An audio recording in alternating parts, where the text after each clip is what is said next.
My Dark Vanessa by Kate Elizabeth Russell. I have no words.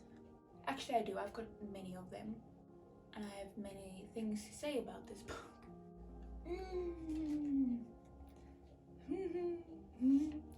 It was so bad. Bad in a good way. It was like a really good bad. Here's my thoughts. Here's some of my thoughts on the book before I actually read like the synopsis and what it's about. It was disgusting. Disgusting. Revolting. All the negative things you could think about, it was this book. It was terrible. Even just thinking about it now, I don't know how I got through it. And I feel guilty because this is probably in my top 5 most favorite books of all time. And it's coming in hot at 2nd place. Before you get the book, I do suggest that you research the trigger warnings, because there's a lot of things that happen, and I wouldn't recommend this to someone that, would get triggered, because it is bad. I'm very, very sure it is age restricted, because the things that happen in this book, I wouldn't let just any 15-year-old read, which is probably why I shouldn't have bought it. My darling Vanessa. Oh, Vanessa.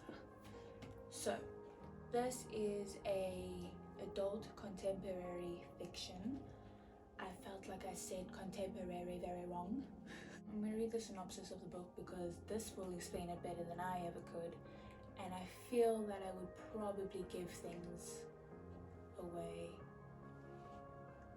So I'm just not going to do that because I am terrible at explaining things, especially books. So, Vanessa Y was 15 years old when she first had sex with her English teacher.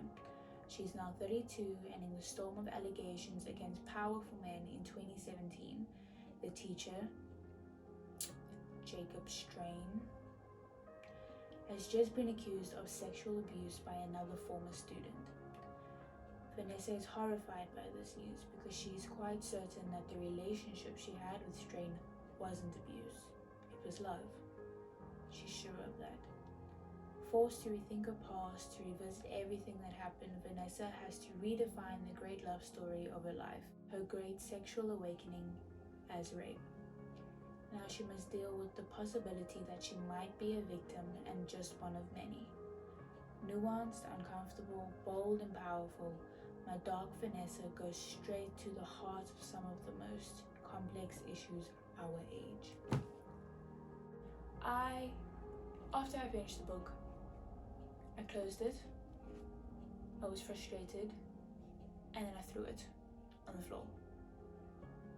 And then I took a moment, and I sat at the edge of my bed, and I just stared at a wall for 15 minutes straight. My whole mindset has changed entirely. Like it just molded a new mindset for me. Because there's so many things that you discover when you read this book. It was disgustingly beautiful. And I don't know how to feel about that. Because half the time I just wanted to vomit. Because of how revolting some of the scenes were. I mean, I don't understand why she would stay after what he'd done to her. What annoyed me the most about Vanessa, my darling,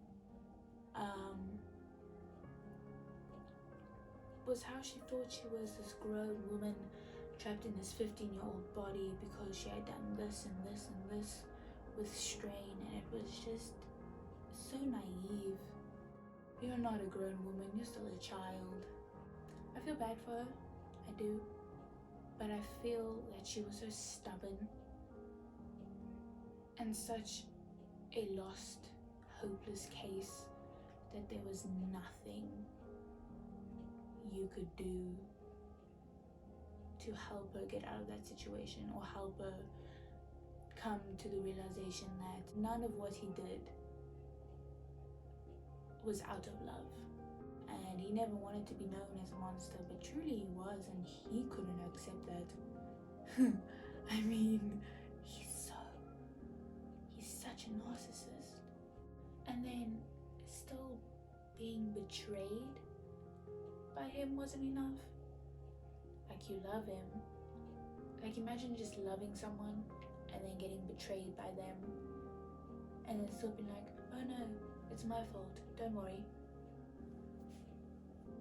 You go, I'm sorry. But I can't just hate on Strain without hating on Vanessa as well, because it too was her fault. And they both played a role in what had happened. And I also don't understand why Vanessa would fall for him.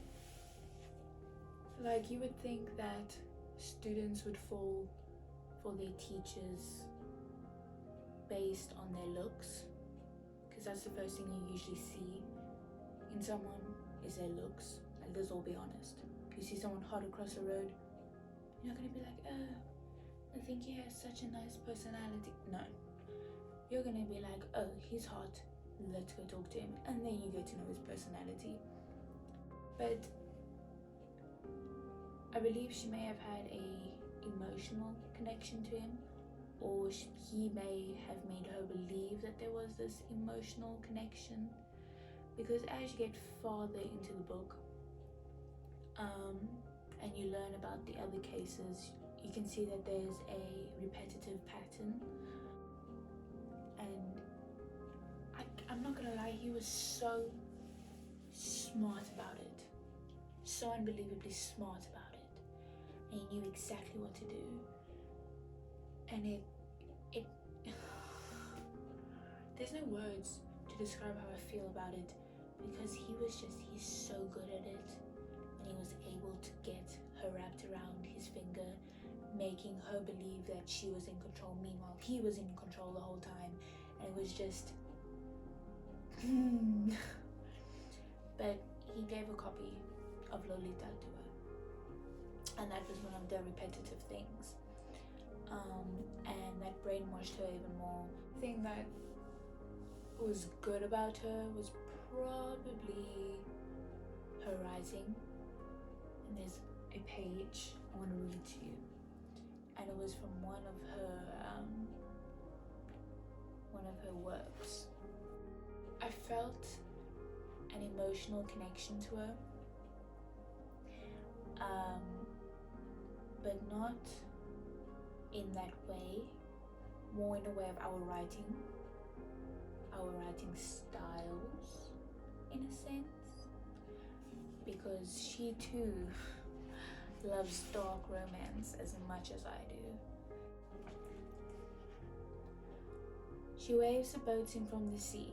One by one, they slide onto the sand shore with a thump that echoes through her marrowed out bones. She shivers and shakes as the sailors take her, then cries through the aftercare, the sailors feeding her mouthfuls of salted kelp, saying they are sorry, so sorry for what they have done.